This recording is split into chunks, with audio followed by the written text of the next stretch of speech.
that certainly in the last 100, 150 years have given people a sense of stability in their world.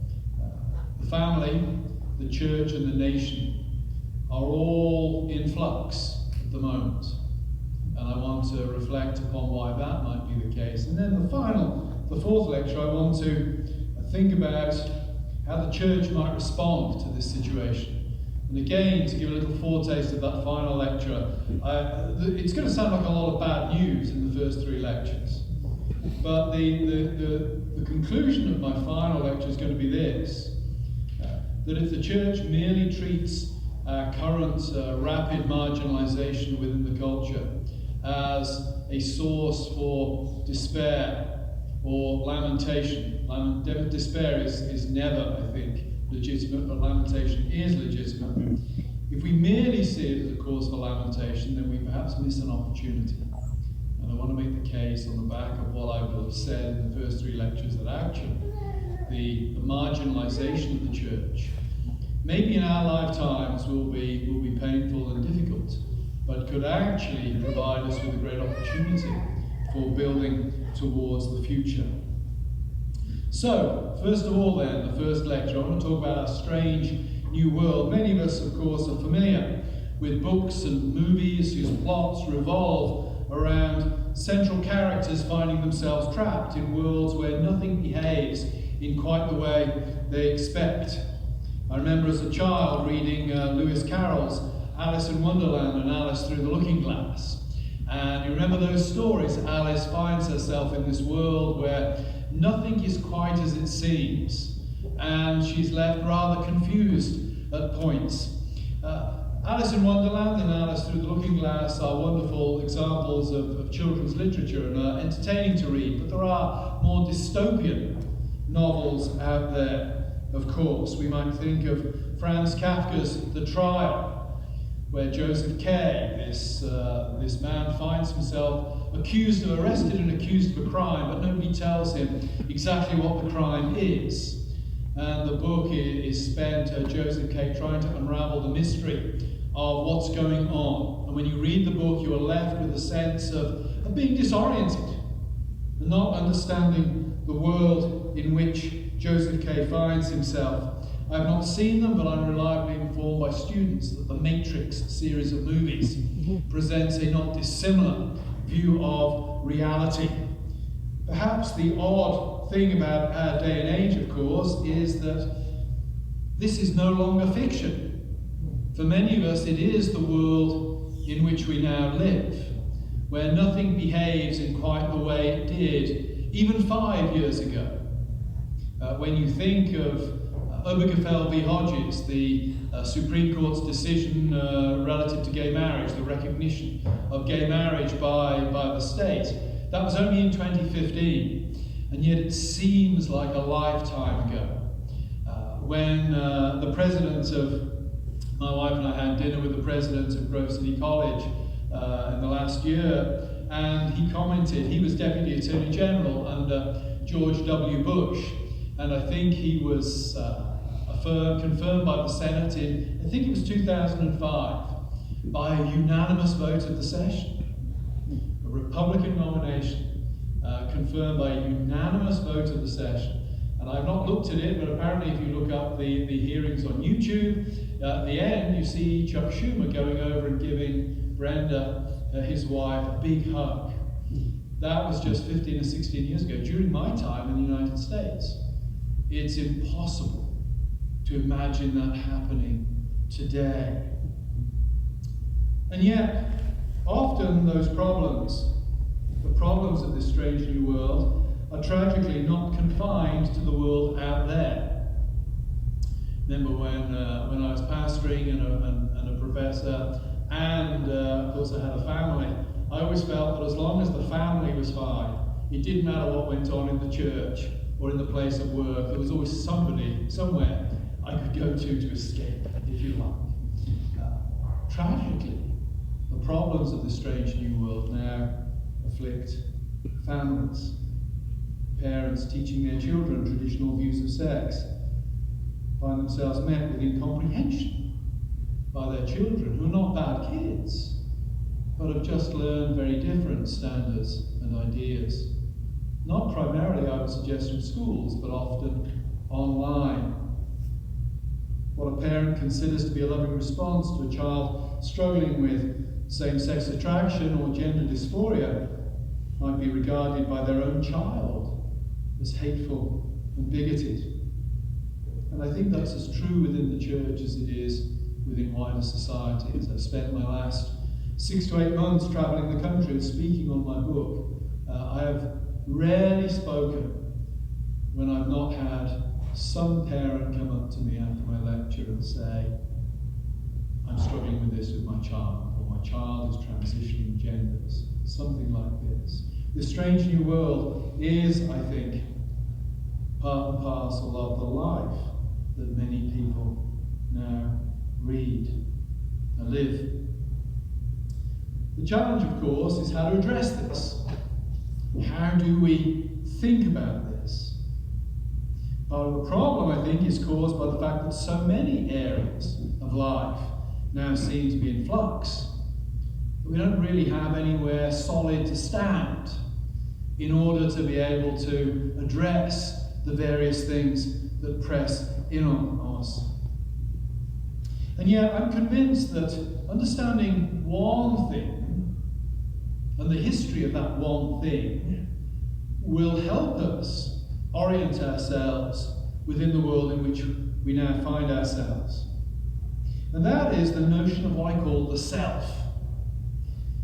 If we start to think about the world in terms of selves, and the world in terms of the self, I won't say that things start to make sense, but we can start to see how the various fragments that often seem disparate, that often seem disconnected, we can start to see how these fragments connect together and start to make a kind of coherent sense relative to the history.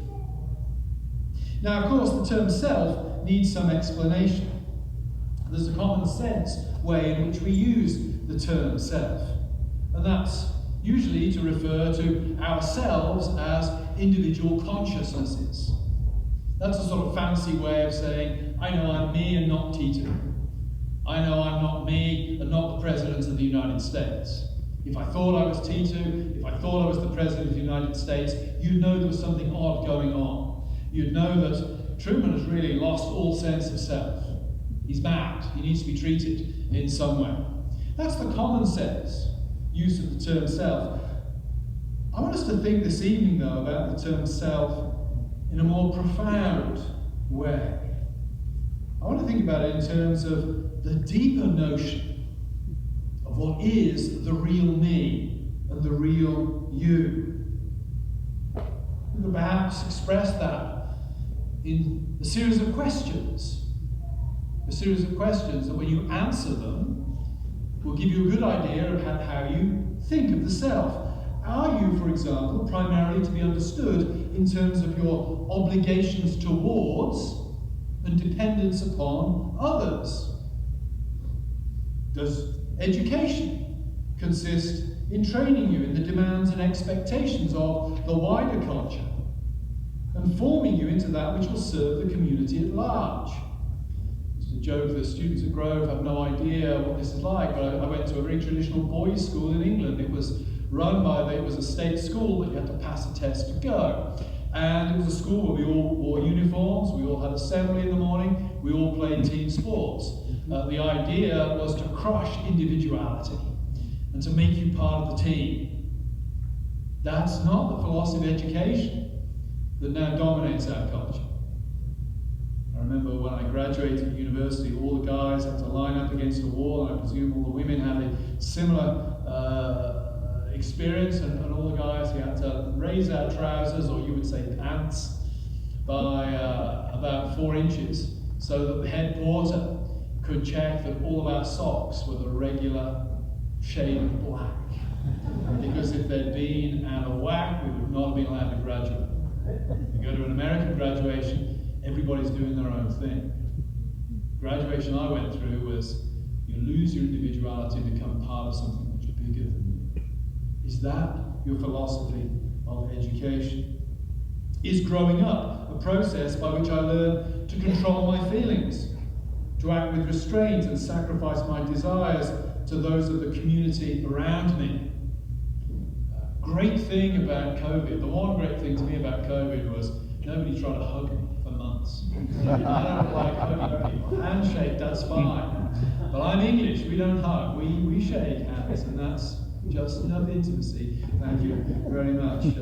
I have a sign on my office door at Grove about what an English guy says, what an American thinks he means, and what the English guy thinks he means. And one of the things is, next time you're in town, you must come and visit. What the American thinks is, he likes me, he wants me to come and visit him. The English guy says, I'm just being polite, I'm trying to get rid of this person. But think, or perhaps you're to understand yourself not as born with obligations and dependencies, but you to understand yourself as born free and able to create your own identity. Perhaps you understand education as consisting in enabling you to express outwardly that which you feel inwardly. Listening to a news report the other week on an attempt in California, a school to bring in school uniforms. And the parents were up in arms because, quotes, they wanted their kids to be able to express themselves through their clothing. Now, you need to have your individuality crushed. That's what education is about. My conviction is that the normative self, the typical way in which we think of each of our identities, is the one who answers those last three questions in the affirmative. The one, we all think of ourselves as born free and able to create our own identities. We all think of education as that which allows us to express outwardly that which we feel inwardly. And we see growing up as a process not of learning restraint, but of capitalizing on opportunities to perform. That's a new version of self. The technical term for this notion of self that I think dominates the way society thinks about what makes a genuine individual is expressive individualism. It's coined by the American sociologist Robert Bellah in the 90s as a term, and this is how he defines it. Expressive individualism holds that each person has a unique core of feeling and intuition that should unfold or be expressed if individuality is to be realized. You are your feelings, and to be an authentic person means that you should be able to express those feelings outwardly. Very different to the kind of traditional English education I had, where the whole purpose was that one learned to control one's feelings and hold them in. That's not the way of the Western world today. Charles Taylor, the Canadian philosopher, talking about this, says, the culture of authenticity in which we now live is one where each one of us has his or her own way of realizing our humanity, and that it is important to find and live out one's own, as against surrendering to conformity with a model imposed on us from outside by society or the previous generation or religious or political authority. In short, we might say, the modern self is one where authenticity is achieved by acting outwardly in accordance with our own inward feelings. Think about how that shaped society. Think about the increasing social sensitivity shown to criticizing anyone for their personal lifestyle choice. That's an expressive individual world where if you say something hurtful, it's bad. I'm trying to press on the students again that there's a difference between something being wrong and something being hurtful. I'm bald. You say, Trueman's a bald guy with crooked teeth. That's a correct statement. It's very hurtful, but it's an absolutely correct statement. Think about the sensitivity that's developed towards any kind of criticism of anybody in our culture. Where does that come from? Well, it comes from the shifting of the self to my inner feelings. And anything that touches or inhibits, contradicts my inner feelings, becomes hurtful or oppressive. Many of us, of course, are particularly disturbed by radical changes in society's sexual norms over recent decades. Even more, perhaps, by the rise of the trans movement. But I would suggest that these things are actually functions of this modern self. We can't treat them in isolation. We need to see the way they come to grip the modern imaginations of function, of how individuals think about themselves. It's very interesting if you go online and read the Diane Sawyer interview with Bruce/Caitlyn Jenner from 2015. I think it's the 60 Minutes website. It's very interesting the language that Jenner uses. Jenner will talk about having lived a lie, having been forced to play a role, about being at last free to be the person who always was. That's interesting language. That's expressive, individual language. The real me is something within. I need to be allowed to express that. So I think another way of getting expressive individualism is the contrast between myself and my grandfather. My grandfather's been dead nearly 30 years, but I think if my grandfather was here tonight and I were to ask him, Grandad, did you get job satisfaction? My granddad was a poor man. He left school at 14. He worked in the factory as a sheet metal worker for 50 odd years, and then he retired. And he did a job that I would regard as incredibly tedious and boring. But I'm pretty sure my grandfather would say yes, providing I could explain to him what job satisfaction was. I very much doubt that he ever asked himself that question. But if he answered it, I think he'd say this: yes, I got job satisfaction, because generally I got paid a fair day's pay for an honest day's work, and I had enough money to put bread on the table and to put shoes on my children's feet. I had enough money to meet my obligations to others, and that was what gave me great satisfaction. I'm guessing, and I include myself in this, if you ask me that question, do you get job satisfaction? I'm going to give a very different answer. I'm going to talk about how I love teaching, how I get a great buzz from being in front of the classroom, engaging in banter with the students, the satisfaction of explaining a difficult idea and seeing the light bulbs go on in the eyes of students who didn't understand now do understand. But notice what I'm saying. My concept of job satisfaction is all about me and my inner feelings. It's not really about fulfilling my responsibilities to others. That's the shift in the notion of self that we have. And if you're sitting here tonight thinking, well, that's them out there, that isn't the church, think about the church.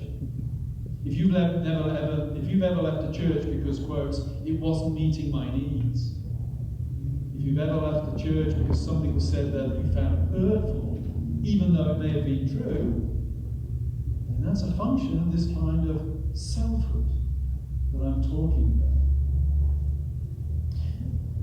I mentioned sexual identity, and that of course brings us to the sexual revolution.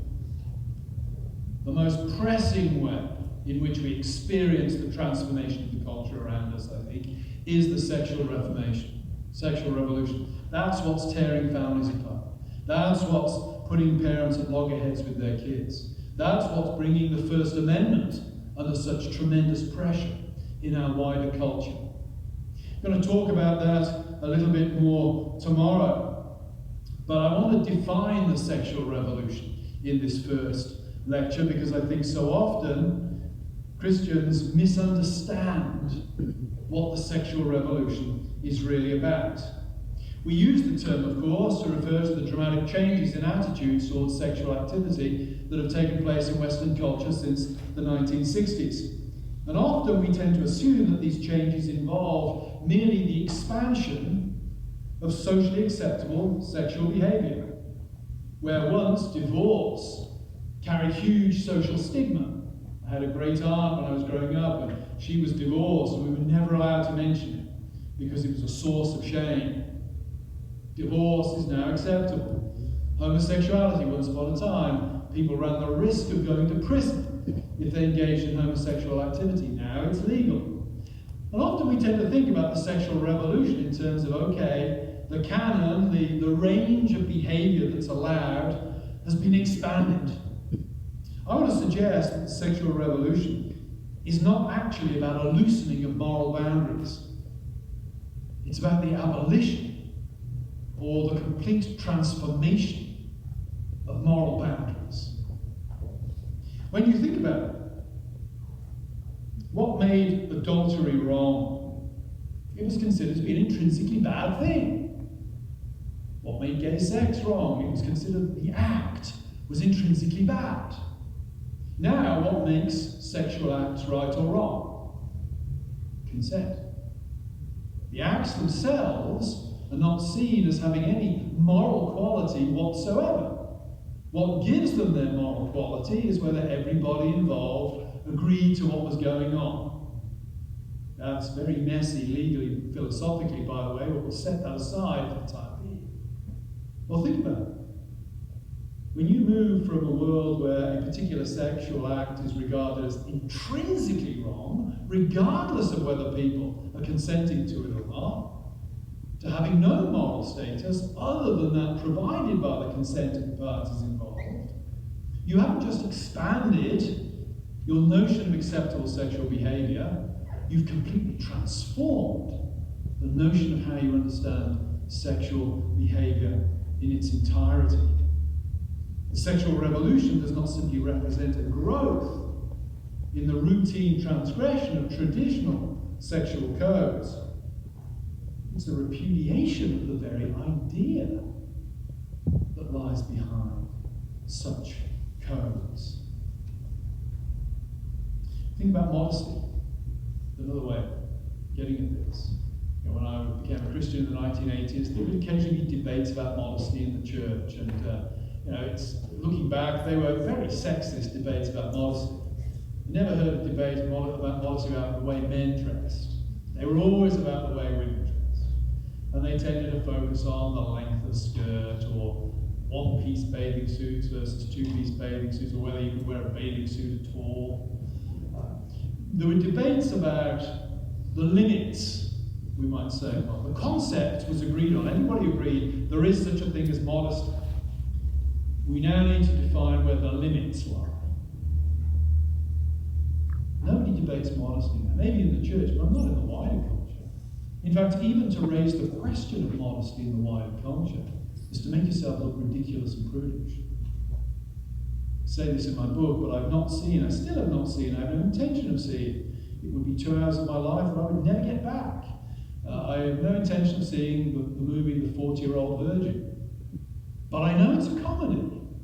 I know it's a comedy because we live in a world where the idea of being a virgin at the age of 40 is inherently ridiculous. The sexual revolution has not expanded the range of sexual goods, it's transformed the meaning of sex entirely. We see that most dramatically in the LGBTQ movement, which I think the T is slightly different, but if you think about somebody identifying as gay, I did classics at university, a lot of homosexuality in ancient Greece. Nobody identified as gay. Homosexuality was something you did. It was not something that you are. Now, a parent could have a child come to them and say, "Dad, I think I'm gay." And that child is not necessarily making any statements about any behavior they've engaged in. They're talking about their inner desires. Sexual desires are now identities in a way that they never were before. The sexual revolution has changed sex, if you like, from action into an identity. The same applies when you identify as straight, but I don't ever identify as straight. Heterosexual sex was an activity. We did not identify ourselves by our desires. We identified ourselves by the families we came from, the places we lived, the jobs we did, the people we were married to. The sexual revolution transforms the nature of sex. How has this happened? Well, I want to talk about that really in these lectures. But one of the things I want to suggest right at the start is we make a big mistake as Christians if we think this has happened because of arguments and debates. It's happened because the way people imagine the world to be has been transformed. At the heart of this lies what Charles Taylor calls the social imaginary. It's an awkward term, and I'm going to read you Taylor's definition, and then I'm going to try to explain it in better English than Charles Taylor does. He's not a great writer. Charles Taylor says the social imaginary. I speak of imaginary, he says here, because I'm talking about the way ordinary people imagine their social surroundings, and this is not often expressed in theoretical terms. It's carried in images, stories, legends. It's also the case that theory is often the possession of a small minority, whereas what is interesting in the social imaginary is that it is shared by large groups of people, if not the whole society, which leads to another difference. The social imaginary is that common understanding which makes possible common practices and a widely shared sense of legitimacy. Why is this important? What fascinates me is the way that so many completely crazy ideas have become the common currency of the ordinary man and woman in the street.